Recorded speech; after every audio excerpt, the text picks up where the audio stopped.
Shamaya, you did it. STL Music. Welcome back to the show. Yo, listen up, we back in the game. Sweet believe we got a flame. Motivated to the fullest every single day. We wake up, get it in every way. Right in the 222 in the global inspiration. Swap this world to top news, no hesitation. Sweet the league is back. We always coming back, that's a fact. Wanna tell them that. STL Music, remember we did it, where we at? Coach Jill in the house with the flow so tight. Never Rebroadcast, we united. The best show, Monday through Friday. If this ain't different, they lying. We got the energy. When I say sweep, you say the league. Sweep the league, sweep the league, sweep the league, sweep the league. San Antonio, let's go. Sweep the league. Sweep the league. Sweep the league. San Antonio. Hey, it's Rain Fernandez, and you're watching Sweep the League. Be sure to follow me on Instagram, Twitter, and TikTok, and Facebook at Rain Fernandez, Rayne Fernandez. Hi, it's Sherilyn, and you're watching Sweep the League TV. Follow me on Instagram at official Sherilyn for more content. Hey, this is George Iceman Gervin, and you're listening to Sweep the League Radio.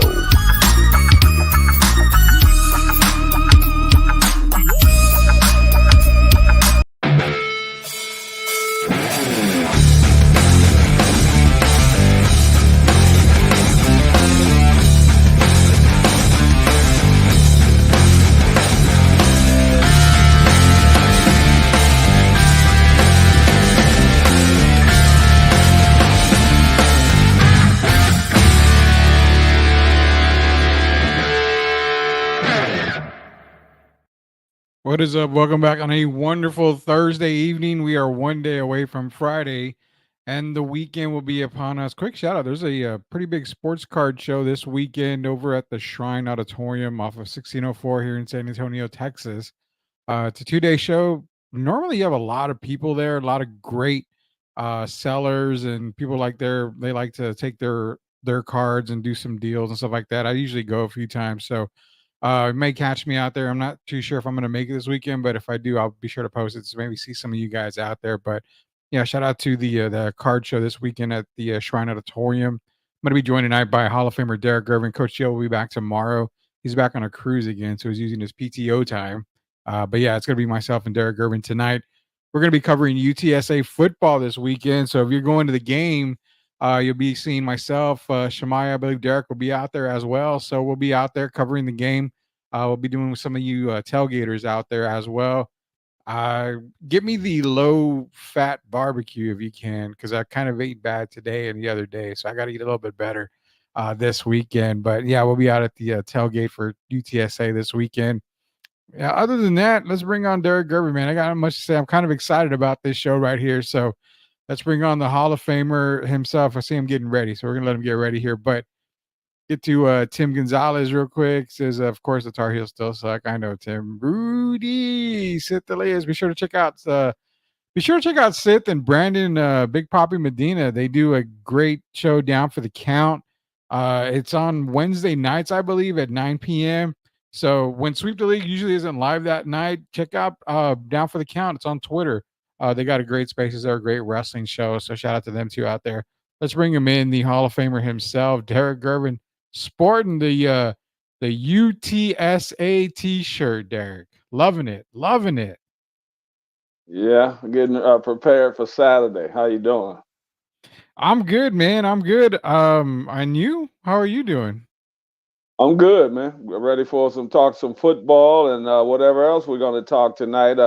I kind of want to see what they're talking about, these Philadelphia Eagles, man. Can they finally deal with the run? They had trouble stopping the run, and we know they got a big game coming up. So, yeah, that kind of stuff I'm ready to talk about. Yeah, and real quick, it's Wednesdays at 8 p.m. I said 9 p.m., but it's Wednesdays at 8 p.m. Down for the Count with Sith and Big Papi Brandon Medina. Fantastic job wrestling show out there. Tim's giving us an update. South Alabama up big on Appalachian State in the third quarter. Well, it's a game. We'll say that. Also, and Thursday night football. the AFC Super Bowl representative Jets. So that's how I'm going to refer to them all year. And I know Joel Cologne's watching the game, but shout out to Joel Cologne. But yes, the AFC representing Super Bowl representing Jets are ahead on top of the Patriots right now, 14-3. 8:34 left in the third quarter here. So, you brought up the Eagles. I want to get into the Eagles as well because they got a pretty damn big game this weekend against the New Orleans Saints. My New Orleans Saints. I'm going to say no. I'm just playing. I'm not dissing the Atlanta Falcons on that. But they're playing one of the hottest teams, if not the hottest team in the league. So we're going to get into that Philadelphia Eagle talk as well as the Saints game. We're going to get into a couple more NFL games, Derek. But I want to kick off the show, and it sucks because Gio's not here. But I want to kick off the show to let everybody know that we hit the 500 mark on YouTube. We have over 500 subscribers. Our last number as of this show is 554. So 554 subscribers in just under 5 months. It's amazing. I applaud everybody out there. Yeah. Thank you for sharing the show. I'm excited. These guys are excited. We're well on our way. We've got a bunch of other stuff too. And just to mention, I've been having conversations with a buddy of yours, and we hopefully still have him confirmed for next Friday. So next Friday, we're going to be confirming hopefully soon that we will have a former 3-time NBA champion joining the show here next Friday. I'm not going to name names right now because you name names and then what happens if it doesn't fall through and all that stuff. But as of right now, we've got NBA champs. So we'll have a Hall of Famer. We'll have an NBA champion. We'll hopefully have a coach and Coach Gio, and then the couch potato Rudy Campos joining next week on Sweep the League, man. So yeah, I just want to keep everybody updated on that. Congratulations, appreciate that. Keep it great, fellas. Love it over. Yeah, we love y'all too, man. Appreciate everybody here. We will talk some college football tonight with Derek Irvin and Tim. I promised you, and we are going to talk college football. But I want to talk to you about this. So we've got NBA season coming up, and you and I talked a little bit about Wemby, prop bets that are coming up. For him, I'm starting to really look at the Spurs case right here now. I've doing a little bit of thinking. I've done a little bit of, a little bit more research and all, and I'm still stuck on that 30 games total won, 31 on the high end, 32 on the high end for me. But this year coming up, is there any way you might think in your mind that they could pull off a trade to make something happen with all the assets they have? Is there any idea or any gut feeling that you have that may think, you know what? They may make a move? Because I'm going to be honest with you. With Wemby, I love what I see, but I'm still not fully convinced that he can lead a team to an NBA title. I still think he needs a lot more help. So do you basically push all your chips in the middle this year and get a couple of players that are going to help you win for years to come? Or do you still continue on the rebuild process for another year or two? I don't know, man, because I looked at wow, that's a good question. I don't know what the Spurs are trying to do. So I believe Wemby wants to win now.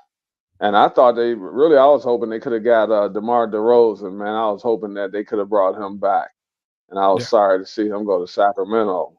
So, I thought we need a veteran. I still do. I think Chris Paul, we know he's up in age. Yeah. And I don't think he can do it over the course of 82 games. We don't even know if he's going to be healthy. We hope he is, but we don't know.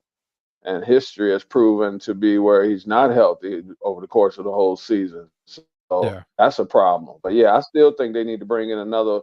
I still think we're missing another forward, to be honest with you. And it could be a 4. Today, it could be a 4 because they don't have to be very big to be a 4. But I think we need a guy that can put it on the floor and that can create their own offense. Yeah. And they're also not a bad passer. But the question is, where do you get guys like that? A lot of these teams don't want to give up. these young players like maybe a Scotty Barnes or Paulo Banchero, those kind of players. So, what do you do? What's the alternative? Well, and the reason why I bring this up, and I kind of brought it up because I kind of argued with myself on whether to talk about it now or later, but I brought it up because I said that first question to get to this second part of the entire question. And it's this: the reason why I say that, do you push the chips in now? Because you already see these superstars of yesteryear on the back end of their career. Steph Curry, LeBron James. You see a lot of these guys are getting already to the twilight of their career. They're getting ready to hit retirement. So, in my opinion, the rebuild will be okay. But if you push all your chips in and get everything that you want now, you could potentially start being that contender in a year or two and not have to wait that extra year or two to develop players for the draft. So I'm on that fence right now. Do you win now? Do you win later? I personally win later because I mean the 2020 draft, Rudy, 2025 draft class is loaded.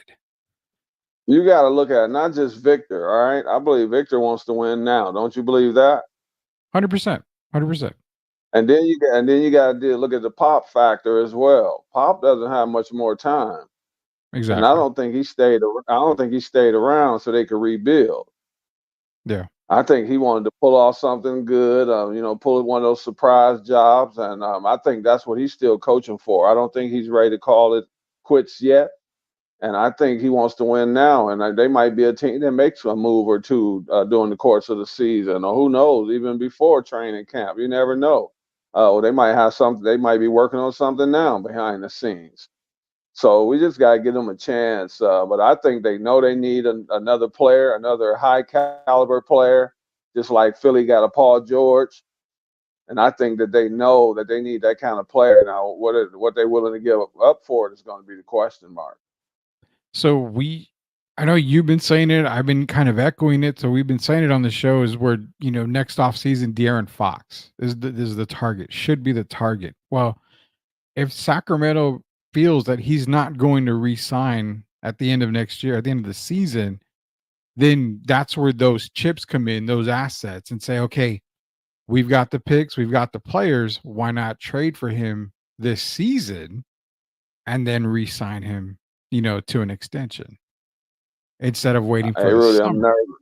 nervous. I'm sorry. I'm nervous now Uh-oh. as Why are far you as nervous? De'Aaron because I don't know. I mean, with the addition of DeMar DeRozan, don't you think that particularly puts Sacramento back where they were a few years ago? A very good team. I think better than what they were. During that nice little run they had, they're better. They're way better. Okay, so they play. He brings a new addition to their team, right? He Correct. spreads the floor for those other guys. And don't you expect this young fella to have another breakout year again? From who you think their third best player is, other than Sabonis and Fox? I mean, if you're not including DeRozan, it's going to be Keegan Murray. Okay, don't you expect him to help make Keegan's game better because the floor is a little more spread? Because they got to guard Mhm. DeRozan because he shoots a lot of. It's not like you can just give him the two. Because he's the type of guy, if you give him the two, he's gonna punish you. So Yeah. there's certain guys you settle for a couple twos a game, but you can't let him get in the flow. And I think he opens up the floor for guys like Murray and for De'Aaron Fox. And so we got to see how they gel together before De'Aaron decides. He might have a change of heart instead of looking at San Antonio. If it works out with DeRozan and you got Keegan Murray continuing to get better, that might be something he might want to entertain. Given it keep trying to win with the same team. That's a valid point. I will say, yeah, I can definitely see that happen. But wouldn't DeMar being there kind of maybe take De'Aaron back a little bit as far as shot selection goes? Where De'Aaron's going to not be a focal point? I don't think it takes away his shots because the way he plays with the ball in his hands, he still creates for other guys, but he's a Yeah. scorer as well. But DeRozan doesn't need the ball all that much. He's a high percentage. He's a very efficient player. Yeah. So he's going to get his shots. If anything, it might take away from Sabonis Because if you look at it, man, Sabonis has shown us really who he is, hasn't he? Yeah, he So has. you really look at he's really more of a rebounder. When you got him rebounding the ball, getting double doubles, but he doesn't have to be that 25-point guy. When you got a guy like DeMar in there, DeMar to me becomes the second option behind Aaron Fox, and then you play off of those two guys, and that dictates who's the third wheel. Is it Murray or is it Sabonis? And that's how they got to play.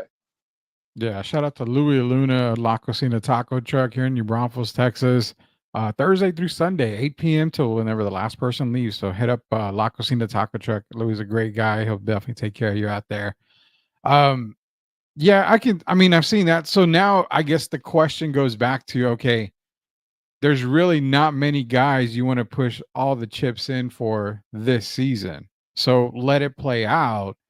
Go into the draft next season knowing you have Atlanta's pick, knowing you have your own pick. If you don't make the playoffs or the play-in, then you're going to get a lottery pick, essentially 2 lottery picks. And, you and I have talked about, if they get a top 3 pick, it's not necessarily Cooper Flagg that you may want with Dylan Harper and Ace Bailey out there. I mean, those 2 guys probably add more value to the Spurs than Cooper Flagg. And I can't believe I'm saying that, but just go look at the tape. Those 2 guys, I probably would take over Cooper Flagg. And that's why I say Cooper may be the 3rd best prospect in this draft. Well, I told you already, I've seen highlights of Ace Bailey and Dylan Harper, and they're going to push Cooper for that number 1 spot. And to see them play this year, it's going to be interesting seeing them play together at Rutgers. That's going to be interesting. That puts Rutgers on the map all of a sudden more than they've been in years and years. Yeah. And the season hasn't even started. So it's a different time, man. But look, when you look at Sacramento, they're a team, I think this is Mike Brown's last chance, I believe, Rudy. Yeah, I would say so, especially with his roster. I believe he's in the same position as a Mike McCarthy. If they don't win this year, that's going to be lights out, I believe, for Mike Brown. And I'm talking about possibly as a head coach. But I don't want to see that happen. But, I mean, it's going to be rough this year if they don't win. If they were, say, to go to the playoffs and go out in the first round, and then you still have Fox unsigned, yeah, that's a lot of ifs, and that's a lot of decisions that have to be made. So hopefully they can have a good year. But that West is loaded. The West is really loaded, man. And when you mentioned about Mike Brown, it's almost like a John Harbaugh situation that we talk about. How John, you're giving him a loaded squad basically every year, and you're giving him an MVP and / MVP candidate every single year, but he just can't get over that hump. Eventually, it's going to be like, okay, we can't give you any more than what we can. So it might be time to part ways. And you're right about the Mike Brown situation. It sucks because Mike's actually, he's one of the better coaches in the league. I love Mike Brown as a coach, but where you have one team's loss could be another team's gain. And that could be, here in San Antonio. Mike Brown he's been a coach of the Spurs, championship coach with the Spurs. So that's another guy off the pop tree where you could potentially see him coming back to San Antonio. I don't know if he would be the head coach here. I think if you have him and Brett Brown, I don't know which guy you would take. I would probably take Mike Brown over Brett Brown, but I'm kind of in agreement with you on that. It's probably the last year for Mike Brown over at Sacramento. So definitely something to look out for. And that's what we wanted to talk about, to start the show off was, there's so many guys getting ready to retire, so many superstars, great to the game right now that are getting ready to retire or, getting ready to start talking about retirement. Like, I feel this is probably LeBron's last year. I have that in my gut. This might be his last year. Play that 1 year with Bronny, let it be, and then he's probably going to go off the sunset. You mentioned that Steph probably has a good 2 years maybe left, 2 or 3 years possibly. 2 or 3 years. Mm-hmm. Yeah, so there goes Steph. Anthony Davis, he's been healthy relatively for the past year or two. If he has another injury, who knows? That might be okay. I might need to call it, a career. So there's a lot of guys out there that are going to be hanging it up soon. And that's why I wondered, well, is now the time to maybe put all your chips in or just continue with the rebuild? So we're talking to Hall of Famer Derek Garber. Before we go to commercial break, I didn't see this, and I'm still trying to look for it right now, but Ben Simmons traded to Golden State? No, That's a fake. no, That's got to be a. fake I news. saw. Fake news. I was gonna say I woke up this morning and I saw it and I thought there's no way I don't think Kerr is that desperate to go get a Ben Simmons, but made me think, man, this guy's falling off from the face of the earth, man. There's they're hyping him up in the off season with his YMCA videos and they're saying he's in the Again. lab. He's working. Again. He's got that dog in him, but all he's doing is shooting jumpers. And am I fair to ask this, Derek? You worked out for many years, you played in the league, but if you're going to post a video on social media of you in the lab working out, is it too much to ask for you posting the entire video from start to finish? I want to see those misses that you had, not just the makes. It's like in bowling when you see bowlers do ball reviews, they post nothing but strikes. So they make the bowling ball look good. I don't want to see that. I want to see the moment you start to the moment you're done. I don't want no editing or anything, but Ben Simmons, man, we can't expect anything from Ben this year. Hey, I watched the video of Anthony Edwards, and what I liked about it was what you said. It was genuine. He showed his makes and his misses, and I think that's what they need to start doing. I don't like those videos either. What's the point of watching the video? You already know it's a good finish. You don't ever show the negative stuff. I think showing the other part makes it more interesting. And so I like what I hope one day we can get to that. I thought I had to tell you that was a good idea. What was the next question, Rudy? No. It was just that. My other question was, as far as Ben Simmons go, I mean, there's no way we can expect him to get. I mean, oh man, I don't know, Rudy. He's not going to be shooting jump shots, but if he's healthy, he has a chance to have a pretty good season. We've seen it before. He actually, if you look at it, the last time he was healthy, he actually played well for the first few games. Yeah. And then he hurt his shoulder or something. He hurt something, and then he was never the same after that. But he's the type guy. If he comes in pretty decent shape, and he might get it off to a good start. They don't. There's no Mikal Bridges in Brooklyn. So that might help him, give him a little. Yeah, that might give him a little more freedom. And Ben's not gonna all of a sudden become Steph Curry. We don't even have to. We've seen that picture over and over. But he's the type of guy that can help your team because he's still a guy that's capable of getting triple doubles on the night that he's scoring the ball a little bit. And so you always got to factor that in. And he defends at a high level. So if he's healthy, I mean, I support Ben. I mean, I know he's had a rough time. But when you look at it, he's still a very talented player. He's talented, man. But I know you probably saw the video. The jump shot has a little bit of Joakim Noah to it. Saw it looked like it had that spin, that world spin. I'm like, I've never seen Ben shoot like that. He's coming off like the side, and it's just awkward. I'm like, I never noticed that. If that was his shot the entire time, I never noticed it. But yeah, it has no control. His shot, he has no control over it. The ball, it shoots a different way. He shoots a different way every time. Yeah. Well, but we don't even have to worry. We don't have to worry about that because he's not going to shoot outside anyway. So we got to get him on the court first, and we have Leha. I love Leha, man. He just tells you like it is. Ben Simmons is trash. He always tells us like it is, man.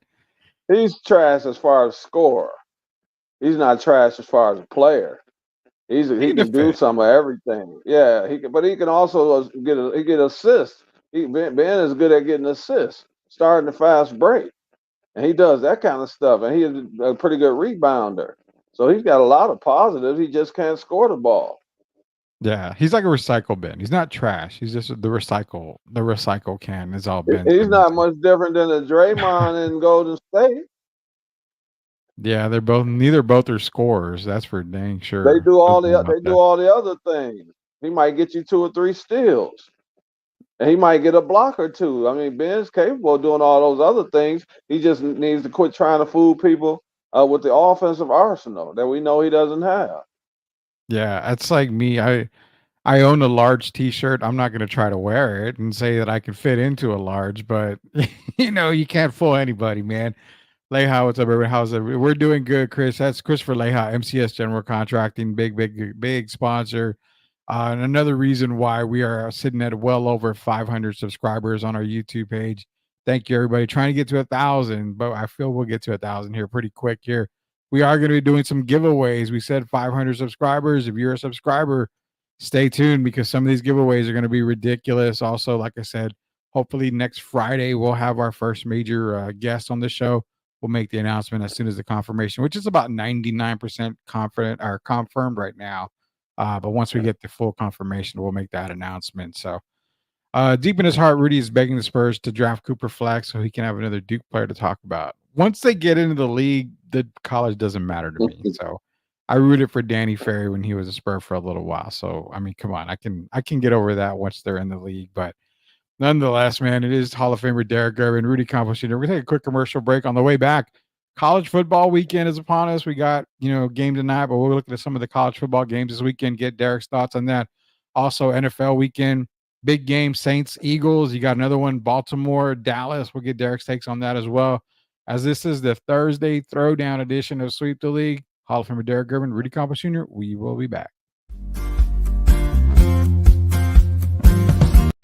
Are you looking for a contracting company that gets the job done right the first time? Look no further than MCS General Contracting. MCS specializes in top quality concrete work, including patios, driveways, foundations, and swimming pools. The team of experts are dedicated to delivering exceptional results and unparalleled customer satisfaction. At MCS General Contracting, they're not just hardworking, they're local.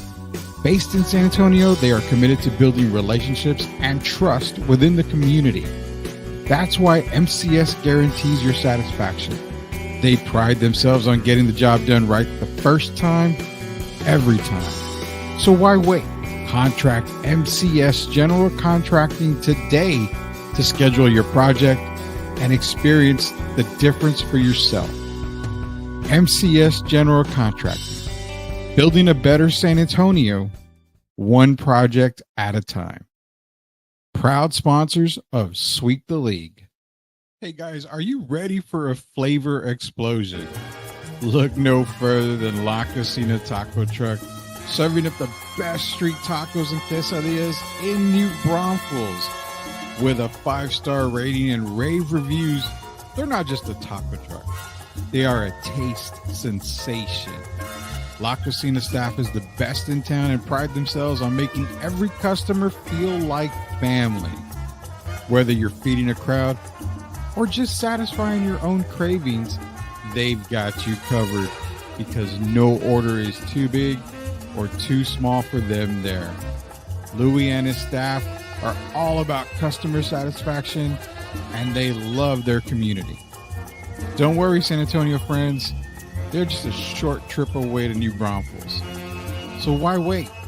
Come visit La Cocina Taco Truck today and taste the difference for yourself. That's La Cocina Taco Truck, where every bite is a fiesta. Proud sponsors of Sweep the League. Yeah, this for the family. Loyalty, respect, honor. You know what it is. STL music. Let's get it. We the ones, never folded on ourselves, no bluffing. Legacy we building, man, this ain't up for discussion. They wanted us to quit, but we dug in deep. Motivated to the fullest, dreams ain't meant for sleep. On the grind 24/7, no time for rest. We making moves, calculated like a master chess.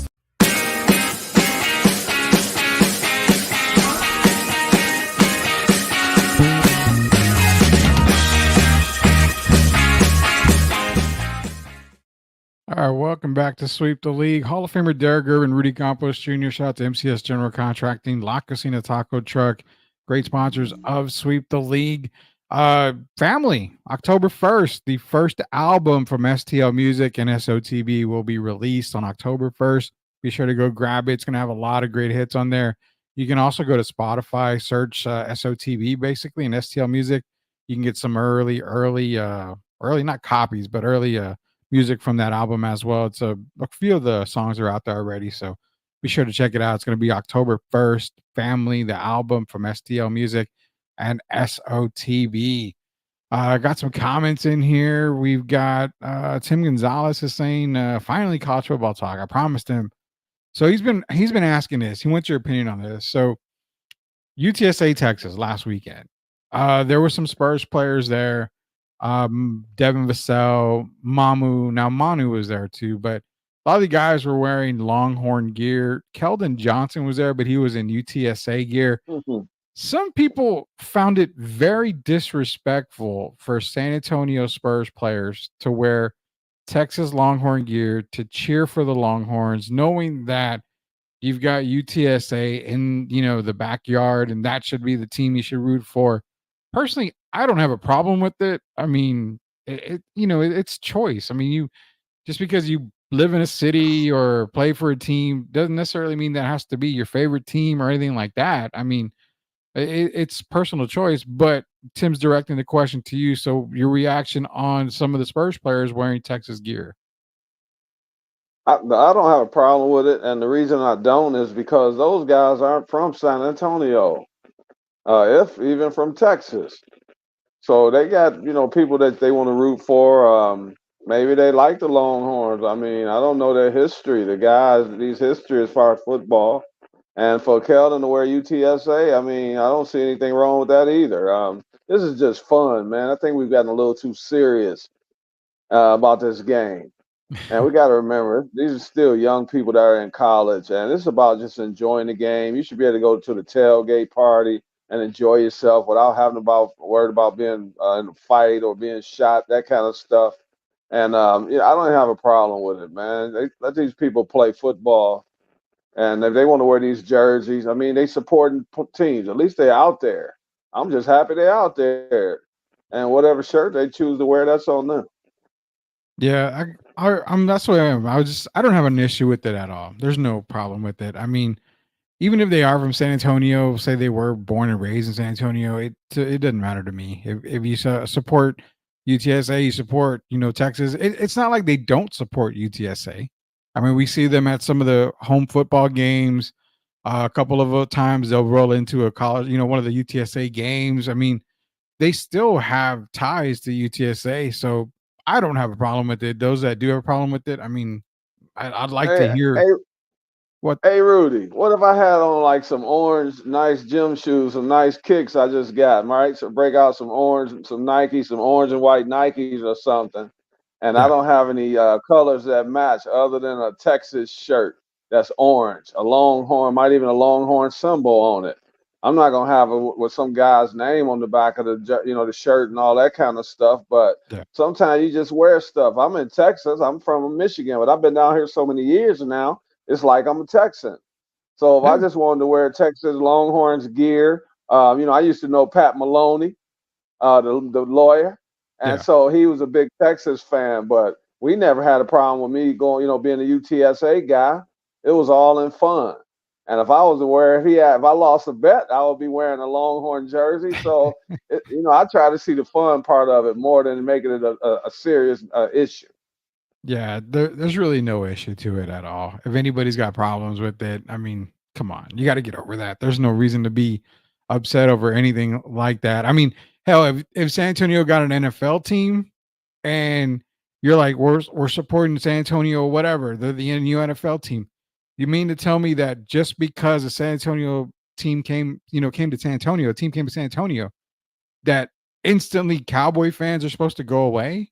Instantly Texan fans are supposed to go away? I mean, it's not like that. I mean, I don't have a problem. If you support UTSA and you support Texas, cool. Support both teams. I mean, they're still Texas teams. No one should be able to, get upset over anything like that. Just to say the majority of San Antonio people are Longhorn fans in UTSA. I mean, they were Longhorn fans long before, I'm pretty sure. So again, no we got whatsoever. Hey, we don't have the financial backing of University of Texas Mm-mm. Austin, so No. naturally they're going to have more fans. They're going to have a bigger following. That's like looking at the Cowboys as opposed to a lower market. That lower market might be a better team, but which team's going to get the most notoriety over the course of the year is going to be the Cowboys, the team Yeah. that has the money. And it's the Oh, yeah. same thing with the Texas Longhorns. What school has more money than them in the athletic department? So, of course, they're going to get the most notoriety. Oh yeah, 100% of it. But nonetheless, it's not a big issue to either one of us. I'm pretty sure it just made a big thing just to stir up controversy. Pretty much is all we're looking at here. Let's share the schedule right now for Derek Irvin and I. So I'm going to get into just top 25 games for this weekend, but there are two games that I have circled. Both of them involve 2-0 teams, Derek. So Stanford and Syracuse. Syracuse has been playing out their mind the first 2 weeks. I love Syracuse, and that was one team that when we talked about the ACC, that could be that team that could shock a lot of people. They're shocking the hell out of me because they're coming out, relatively strong. That's a team that I feel should be ranked. If they beat Stanford, they are 8.5 favorites over Stanford. So I feel that they're going to be able to take care of Stanford this weekend. I've got Syracuse winning this game. The other game highlighted is the game that I told the team that I went on Twitter and I said the NCAA are cowards right now. The committee are cowards because they can't rank Indiana, the Hoosiers. So I'm hoping that after they beat Charlotte, they'll give them a little bit of love and at least give them that 25th spot on the rankings. But for me, in those two games that are not, part of any ranked team, I've got Syracuse beating Stanford. I like Indiana to beat Charlotte, but the way these two teams have played, they've got to be in the rankings somewhere. They got to be climbing that mountain a little bit more. But for Syracuse, Stanford, what are you looking at in that game? Who do you have winning that game? Syracuse has been playing pretty good football. And I think on both sides of the ball, they're not a bad team. So I think they're going to continue to get better as the season goes on. Of course, their competition is not going to be easy as the year goes on, but I think they're a solid team. I expect them to beat Stanford. I even expect them. This is an 8-point favorite. 8.5, 8.5 right now. Yeah, I'm gonna take them by double figures. I'm gonna take Stanford to lose that game by 13, 14 points. I think they just a better team. Yeah, Syracuse better team. And comic. Indiana.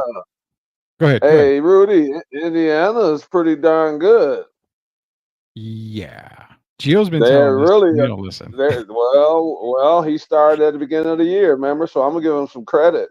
Yeah. I kind of remember like laughing at the first week of the season. I remember when he first mentioned Indiana, I was like, yeah, right. We've seen that picture before. But if you really look at them, they're a really good team, and I think a top 25 team. Yeah. And I'm going to pick them to run over Charlotte. I don't know the point spread, but 28.5. I think, yeah, that's a beat down. That's a 35, 36 point win. I think. I think Indiana's that good. Yeah, but you're looking at Kyle McCord for Syracuse. He's having a great year this year. Not only that, Curtis Rourke for Indiana, the quarterback there. I mean, both guys. Rourke has 7 touchdowns on the year. McCord has 8 in the air. I mean, they're just playing out of their mind right now, both teams. So it's going to be a fun weekend. Let's get into some top 25 teams right here. That way we can go through the top 25. So one of the marquee games this weekend in the top 25, Derek, it's going to be Illinois, Nebraska. Nebraska obviously coming off of that Colorado win. Illinois just creeping up on the standings there a little bit. Another team that you don't really hear a whole lot about. Illinois, Nebraska. Nebraska's favored by 7.5. Making it simple, I'm going to take Nebraska in this game. They're playing in Nebraska. Yes, sir. Tom Osborne Field in Nebraska. Man, that's a tough one. I don't Could know, go either Rudy. way. Could go either way. I mean, it really can. Man, I think Illinois is not as bad as people think. I guess I'm gonna go with Nebraska by 3. So yeah, I'll take Nebraska. I think Nebraska. It wasn't a fluke when they won the first game. They're not a bad team. So yeah, I'm gonna take Nebraska. Yeah, and Rayola's not doing too bad. I think if you're wanting to take Illinois with Luke Altmaier at quarterback for Illinois, it's one of those things where I like Caden Fagan on the ground as well. It wouldn't shock me to see Illinois win this game. Not at all. I think Illinois has the talent to win this game. I just think that home field advantage, I definitely would take Illinois in the points in this game. I think it's going to be a lot closer than 7.5. I think it's probably going to be like a 4-point win if Nebraska comes out of it. Maybe like 24-20, 34-30, Yeah, I was something gonna like say that. 20. I was gonna say first team to 21. Yeah, I was gonna ask you that. First I, team to 21 wins. I think so. That's what I like that. I think I would take Illinois and the points on that one. To me, it should be a lot closer. Next few games are kind of games where you're looking at, well, it's not really much of there. Ohio State taking on Marshall. Ohio State's here Oh, by 40. Ohio State's another team. I haven't really bought into Ohio State because I haven't seen them really play anybody just yet. So I can't take them serious. I can't take them as serious as we do, not Michigan, but Texas or Georgia, somebody like that. It's hard to take a team like that serious right now. But of course, you have Ohio State. Clemson gets a tough matchup against NC State. You got Iowa State, Arkansas State, Northern Illinois against Buffalo, Louisville, Georgia Tech. I think Georgia Tech can actually pull off that win against Louisville. But if you're able to see the first couple of games here, Ohio State, Marshall, Clemson, NC State, do you think the Ohio State's obviously going to win that game? There's no really doubt in anybody's mind that Ohio State takes that game. I take them. I don't know. It's gonna be a blowout, but there's still questions about Ohio State's team coming into the year. They were a very heralded team. They got off to a good start. I'll say they could play better. And so I like their team, but I don't think they're looking like the team that should be number 2 in the country. And I would have Georgia over them right now as well. And I got the Longhorns as the best team in the country. Oh yeah, I mean, Gio's not liking the fact that we're taking the Longhorns as the best team in the country, but he'll get over it. He'll get over it. I'll send him. Hey, Rudy. What's up? People can like what they like and what they don't like, right? But if you look at their team, and then what team in the country has 2 quarterbacks of that caliber? Nobody. So if nothing else, you're going to have to. Most of the nights they're going to be shootouts. So the games are going to be shootouts, right? Yeah. And when you got 2 guys that can deliver like that, that makes that a hard team to play. And then Texas does not have the slouchiest defense as well. They got a lot of athletes and guys that really they cover the ball really well. They're quick to the ball.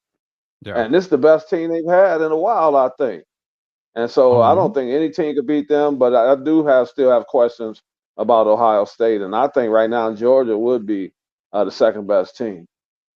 Yeah. I mean, like we mentioned with the rankings out, Texas, Georgia, Ohio State, Bama, Ole Miss at the top 5. If you're looking at those top 5, I would probably put Bama and Ole Miss ahead of Ohio State. I probably would put Ohio State at 5. I think they're just top 3 because of the name Ohio State. I mean, I haven't really bought into Ohio State now, and no disrespect to the Buckeyes, but I mean, convince me. You haven't convinced me yet that you deserve a top 3 ranking. Texas has, Georgia has, obviously Alabama and Ole Miss have. Ole Miss has been, they've been Tennessee looks good. Tennessee looks good. Tennessee looks amazing. And then, I mean, honestly, Dirk, I don't even know if I could rank Ohio State over Miami at this point. Oh, well, don't even get me started. Yeah, I love the Hurricanes, man. I just think that's a team that's going to be around all year. I don't see them having too much I don't think they're going to be a team that's going to slack off. I think they like the notoriety they're starting to get. Yeah. And I think they're a team that's mature enough to withstand that. And I think they're going to have a special year. And if it ends up all these teams move up, the team that move out, to me, Ohio State would be the number 1 team I would pick if any team went backwards. Ohio State or Alabama, I'll say, if any team were to go backward. That would be a good one here. I'm looking up Ohio State real quick because they've got Marshall, then they got Michigan State and Iowa before playing their first ranked teams in Oregon and Nebraska, Penn State. So I will say this: the schedule for Ohio State gets tougher after Marshall. You got to go to Michigan State at Spartan Stadium, and again, that's not an easy game. Whether Michigan State is 0-30 or whatever, it's still a tough game inside Michigan State for Michigan State. I mean, for Ohio State against Michigan State. The Iowa game is going to be tough. Of course, they got Oregon, who actually looked good this past weekend. Finally, Oregon looked good. Then they got Nebraska and then Penn State. So you're going to see a lot about what the Buckeyes are made in the next few weeks. But again, first 3 games of the season, I know you're 56-0 against Western Michigan. You beat Akron 52-6. You're probably going to beat Marshall 52-7 or something like that. But those teams, I mean, you're supposed to win those games. Schedule a tougher game at the beginning of the year to see how see where you fall ranking wise. For me, I just don't. Yeah. I don't buy it at all. Those teams aren't a good barometer for you because we still don't know what kind of team you have, how you're going to handle the heat of battle when you're in a highly contested ball game. So I don't like those teams you schedule that you're going to beat them 70-14 or 70-10. I don't think that does your team any good. No, and it's like we mentioned with Texas right before they played Michigan. We're saying, well, they played Colorado State. Well, for us, that's preseason. And this is Ohio State. They're still in week 3 of preseason. Their season will start next week when they have to travel to play Michigan State. Tim wants to know, Cal beating FSU. FSU has a tough schedule coming up. Any way you think Cal can maybe upset FSU? Because FSU is being upset everywhere this time. So they've ruined my bracket. At this point, is it an upset? No, if Cal were to win that, I don't think at this point. I think if you go by before the season started and you look at the rankings, it would be an upset. But at this point, it's not an upset. Florida State has not played good football. I don't think that's going to change. The team, I told you from the beginning, Rudy, I just didn't like the makeup of the team. And they haven't been able to put it together. And that's important. It's not like they don't have talent. It's just like they don't have rhythm as a team. And I don't see it getting much better, but I'm going to get them a win. I'm going to say they finally get off the snide, as they say. And I think they're going to beat I'm going to take Florida State to win that game. You heard it here first. He's taking Florida State to beat Cal. Tim is also taking Nebraska. Clemson hasn't lost back-to-back since 2002. Texas Miami are 2 best teams in college football. Yeah. I mean, I can't argue with the Texas Miami thing. I still got to give Georgia their love. No matter what, I still got to give them their love. Let's go down a couple more games here. See, we got some other big games. We got a couple of big games here. USC going to Ann Arbor, Derek, playing against Michigan. Number 11 USC, 18 Michigan. As much as I want to take the Wolverines, and I've not been a major Trojan fan, but USC has been looking really good this year. Like both sides of the ball have been looking good, and I don't really expect that. Maybe Caleb Williams was the problem and they got rid of the problem, but USC going to Ann Arbor, I'm gonna take USC for the win. They're actually favored by 5.5 going into Ann Arbor. Oh boy, Michigan. I don't know, man. There's no more JJ McCarthy, so they don't have an identity right now. If you really look at the team. Yeah, and I would think I think that game is going to be a tough one, but I like USC. I think they've played pretty good football right now, but it's going to be hard in front of that 107,000, and I don't think they're ready to disappoint the fans like the beatdown that they took earlier this year. And I'm going to pick Michigan for the win, for the upset, since they're not favored. I'm going to call it an upset, Michigan Wolverines. That would be a massive win for Michigan. At the big house. At the big house. That would be a massive win for Michigan right there. That could definitely be a season changer for Michigan, beating the USC squad right there. Next game, we're going to your fighting Utah Utes, heading over to Boone Pickens Stadium in Stillwater, Oklahoma, to play Oklahoma State. It's funny because Oklahoma State's favored in this game by 2.5, which is nothing. It's less than a field goal, but I think Utah comes in. I think Cameron Rising does his thing. They get the win, and this is where we start to see that emergence of Utah in the Big 12 play. So I'm going to take Utah over Oklahoma State? Well, I think that's going to be a tough game. Oklahoma State is a really good team at home, and they just play off the crowd's energy a lot. And Mike Gundy usually has them ready. So Yeah. I think that's going to be a good game. But I like the Utes. I've told you all year that I like them. I thought from the beginning they would be a good team, and I just think they're a team that's a pressure. They know how to handle pressure, and I think Utah goes and they win that game. So I'm gonna take the Utah Utes.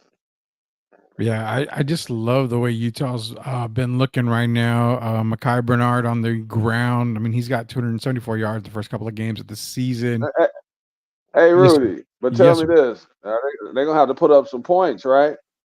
Oh yeah. Oh yeah. They're gonna have to So the score. It's Oklahoma gonna be a State, tough one. yeah. So that's what's gonna make it an interesting game. It could be an aerial game basically, and I think that's where it's gonna be. We're gonna find out what kind of offense. Utah. I don't know. Are they known as a team that go up and down the field? We know Oklahoma State is. So this is one of those styles make games, and that's why I think it's going to be interesting. But I think Utah nudges just barely pulls that one out.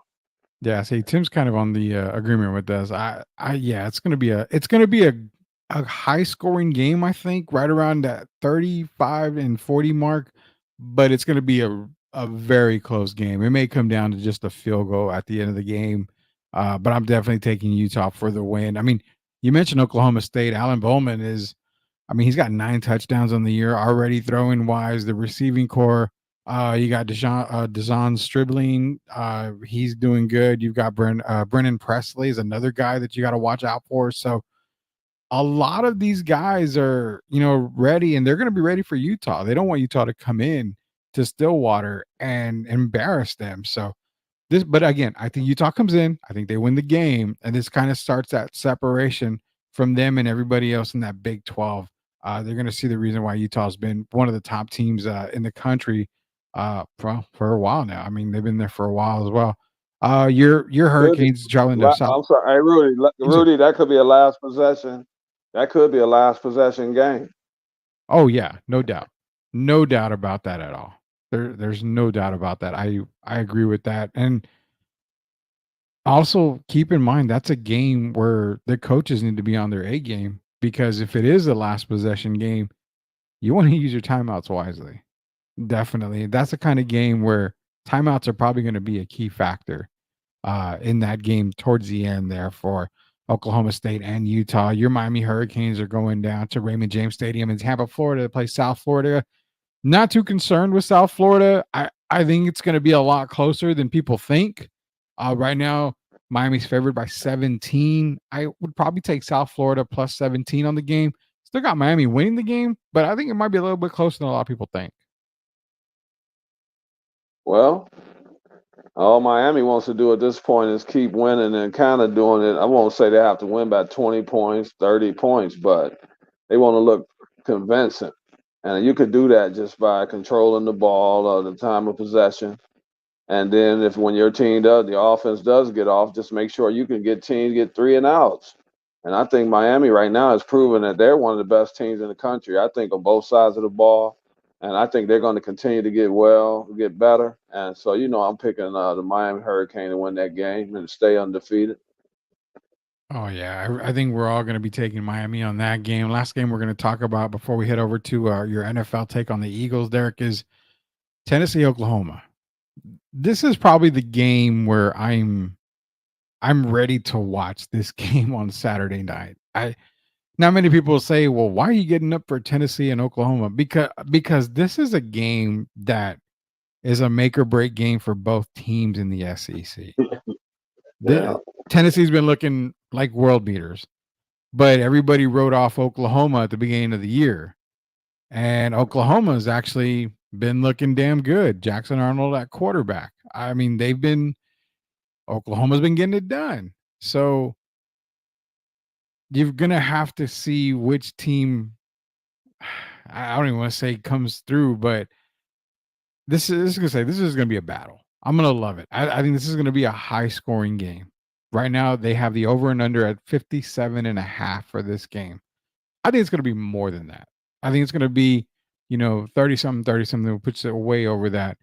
Oklahoma, actually, Tennessee is favored by 7. So that says a lot about this Tennessee team. Oh man, this is tough for me, but I'm going to stick with my gut and say Tennessee pulls out the victory. But man, it's going to be a great game. That's all I can say. Give me Tennessee for the victory over Oklahoma, but I think I'm going to take Oklahoma in the points when it comes to the spread. What's the spread? 7? It's Oklahoma +7 right now. 7. Tennessee, man. I didn't have them as one of my 12 teams when we picked our playoff teams, but I looked at them as the season has started, has progressed, and they look pretty good. Nobody's really talking about them like they should, but they're continuing to play impressive football. I think they win this game. I think they're gonna have to put up some points, of course, and that means running the ball and passing the ball. Because Oklahoma, another team that can put up some points. We talked about Oklahoma State, and Oklahoma's another one that can put up points. So it's going to come down. I think it's going to be a shootout, and I just think that Oklahoma's going to come up a little short. And hey, the best team wins, but it's not going to be Oklahoma. Well, that's funny because Tennessee's on a New Orleans Saints type of kick right now. First game against Chattanooga, 69-3. NC State, now ranked NC State. They beat them 51-10, and then last week at Kent State, last week at Kent State, 71-0. So both sides of the ball. Oh boy! That's why I think the Volunteers will actually go into Norman and probably take care of Oklahoma, but I don't think it's going to be it's not going to be no 69-13 or anything like that. I think it's going to be a lot closer than people think. These are two great teams, man. Hey, Rudy, that could be kind of a physical game too, don't you think? Yeah, 100%. You got to try. Yeah, so both offensive line, that could be a physical game. I still think it's going to be a shootout, but these guys aren't going to go untouched. It's going to be a lot of hitting going on in that game. And Oklahoma, if you know, they got history on their side. And Tennessee has kind of folded sometime under pressure, like we talk about the Notre Dames and the Penn States. So Tennessee has also kind of been there.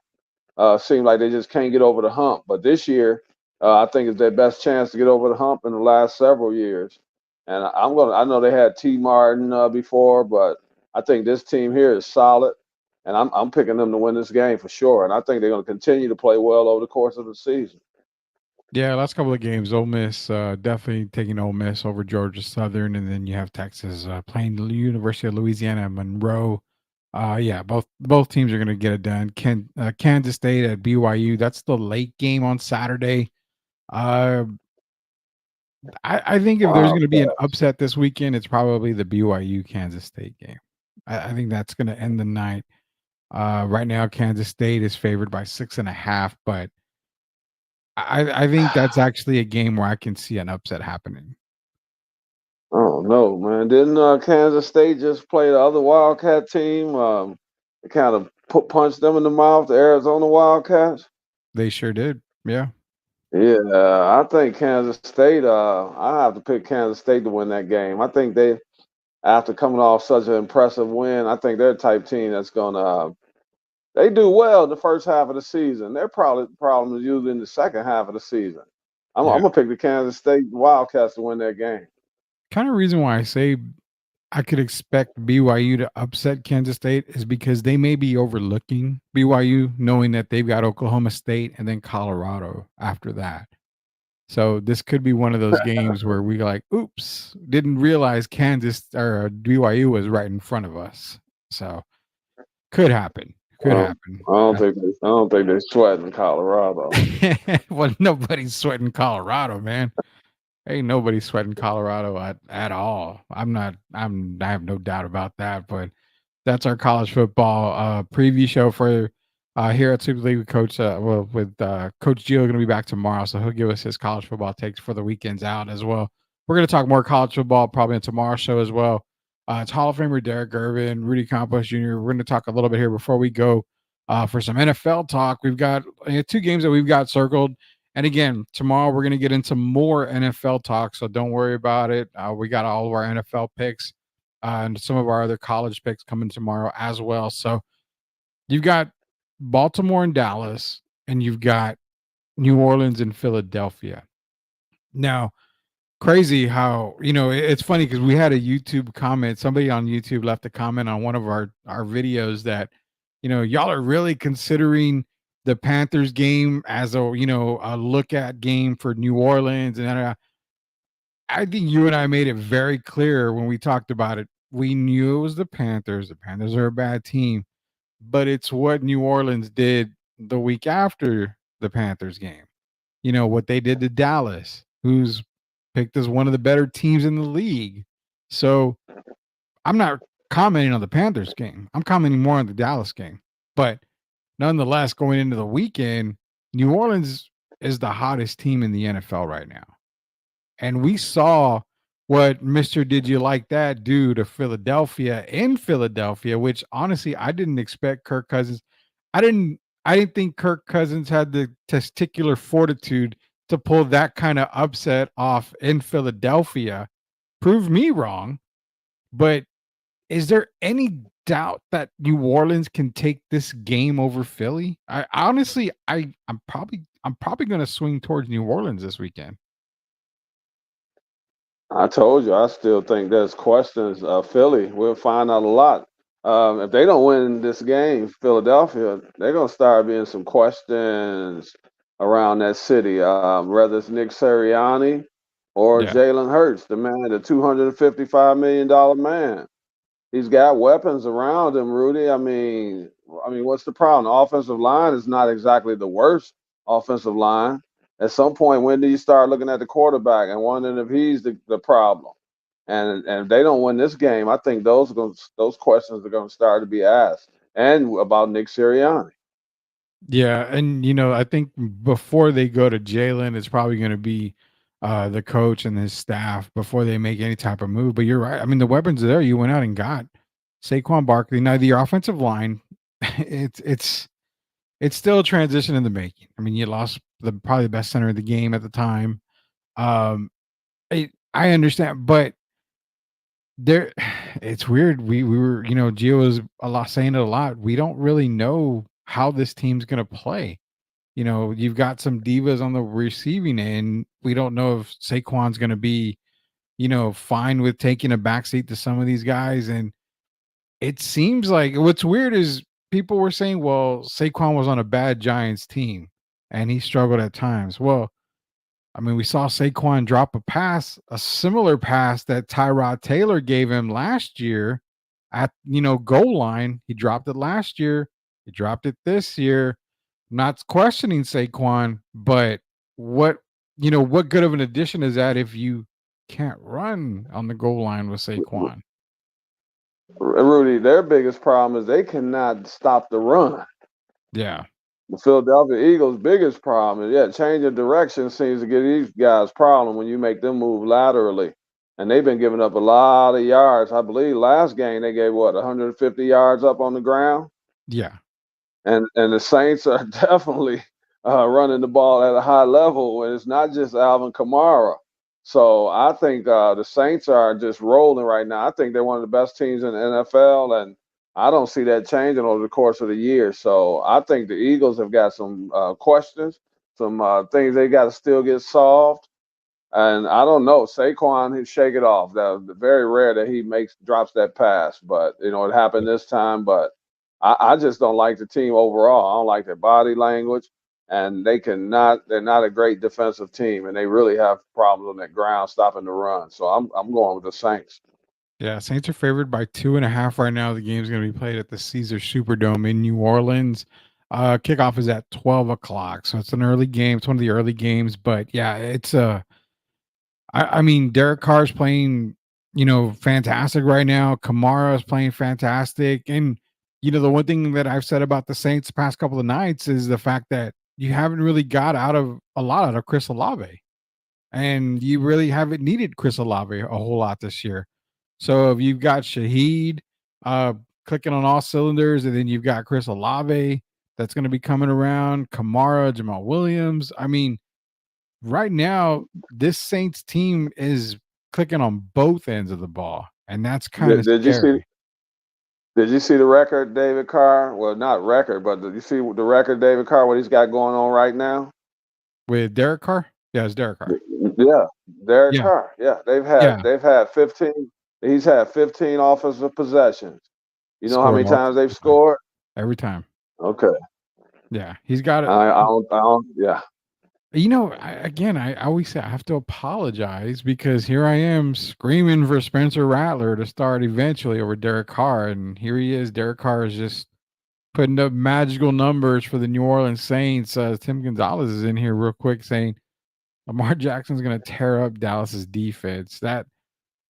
This is really a make or break game early in the season. I mean, because you can go 0-3 if you're Baltimore, and then everything just starts to go up. In other words, you kind of, like we said, you got the match lit. If Baltimore goes 0-3, you're flicking that match towards the everything, because it's starting to get the fire starting to build up more. But if you go into Dallas, you beat the Cowboys, then it goes back to the other side. Well, Dallas is sitting at 1-2, lost to two of the two teams. Whether it be convincingly or not, I don't know. But then you start to question, well, look at Mike. This is not good. Why did we pay Dak all that money? Yada yada. Everything of Cowboy fandom just comes to a head, and then pop, it's gone. Everything comes out. Hey, Rudy. Tomorrow, what they need to run that. Derrick Henry needs to run that ball 25 times tomorrow. Yeah. I Well, know Sunday. they Sunday, claim they Sunday. didn't bring him there to run 30 times and all that nonsense. But don't you have to go according to the team that you're playing? Yeah, and it should be a force-fed Derrick Henry game. This Yes, is if yeah, they really want to win this game. yeah, and it's Derrick Henry and it's Justice Hill. Both of those guys have to be just force-fed the ball. And then you know what? Lamar's going to get his too. But you are 100% correct about Derrick Henry. I'm picking the Ravens to win that game. I think they're going to win that game. I think they're going to finally get off the snide. I really do. I think they're going to come out and play good fall, best game they played all year. We know Lamar gives the Cowboys trouble. They've beaten them, 5 out of 6? Last 6 times they played. Yeah. And I think it's going to be 6 out of 7. I expect the Cowboys, I won't say they're going to stink it up this time, but I think the Ravens are going to play pretty good offensively, and I think the defense is going to be there as well. I think CD Lamb might have a great game, but other than him, I don't think too many teams are worried about Brandon Cooks and these other guys. So I think the Cowboys lose that game. I'm going to take the Ravens for sure. Taking the Ravens, and again, this is like the Ravens season right here. 16% of teams in the NFL history have made the playoffs after starting 0-2. So definitely the Ravens do need this game if they're going to have any type of turnaround. It's got to start with this win against the Cowboys. I'm not going to make my pick just quite yet. I'm saving that for tomorrow because I'm still doing my research on this game. I'm leaning towards Baltimore just because of how the Cowboys just really couldn't stop the run. I mean, obviously you could tell with Kamara having, a field day on that defense, but it also opens up the door for over the shoulder catches, the defense basically for Lamar to get it downfield to guys like, his receivers. So I don't know. I'm leaning towards the Ravens, but I still want to do a little bit more research before I start picking the NFL game here. When it comes to the Saints and the Eagles, I'm taking the Saints. I can announce that right now. I do like the New Orleans Saints on that. So we'll see what Gio says. I'm kind of wondering what Gio's going to say about this NFL weekend. We got some pretty decent games. Do you think he takes the Rams over the Niners? Well, it's beat up. Both teams are beat up, so I don't know. I guess we don't know, is George Kittle playing or not. We don't know his situation. He's been practicing the last 2 days, but they haven't said if he's going to play on Sunday. So they got so many guys out. They still have Brandon Ayuk, of course. But this will be a chance for Purdy to prove, is it just he's riding other players' coattails, or is he a guy that can lead a team? And so something good is coming out of that. That's his opportunity without so many guys, and then potentially losing George Kittle. So this is like a coming out party. Everybody's been asking questions about Brock Purdy. We can get some answers this week.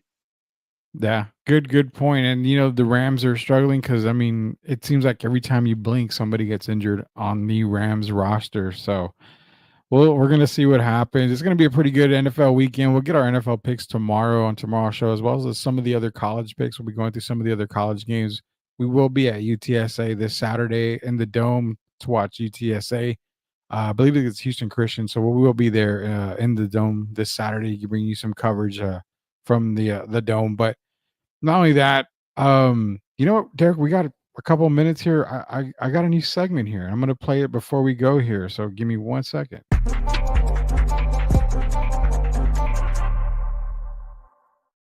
That is the new Rudy's Rant segment. I've got for everybody out there.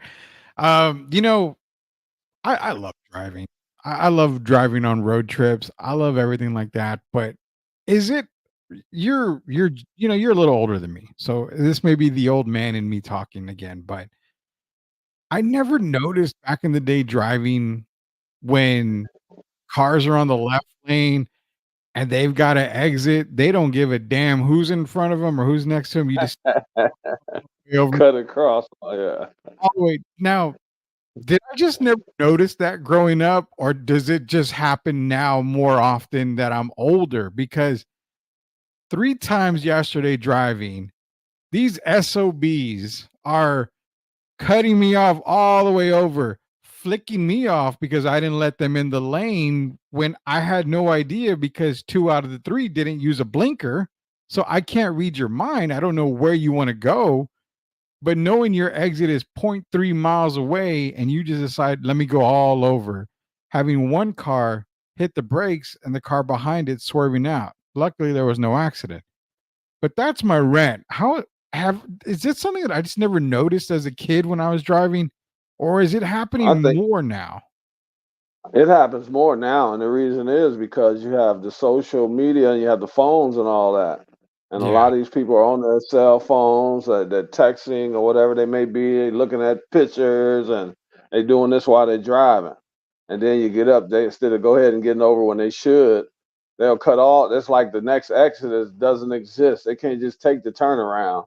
They got to get over right now, and they'll cut across 3 lanes of traffic from the passing lane to the first lane and get off, and then yeah, get upset. We're in an angry society right now. It's when you do wrong, you notice people give you the finger today, Oh, and yeah. that's the society we're living in now.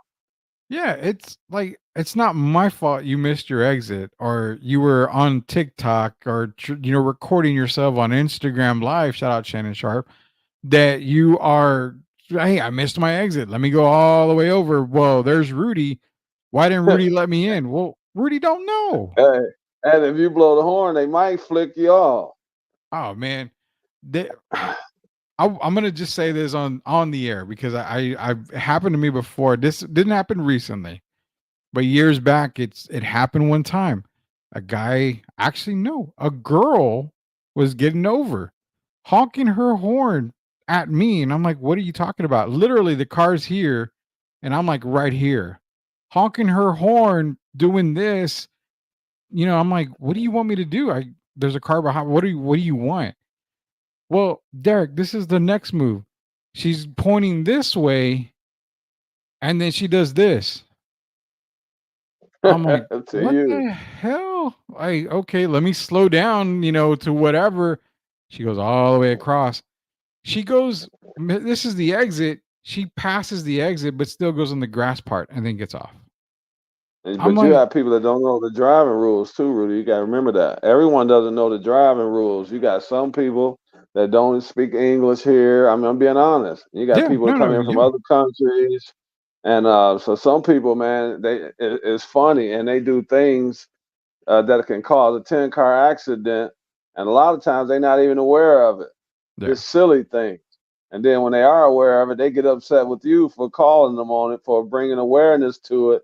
And instead of them taking, saying they're sorry or whatever, they might give you the FU sign, man. It's crazy. You have to be really careful out there today. Yeah, 100%.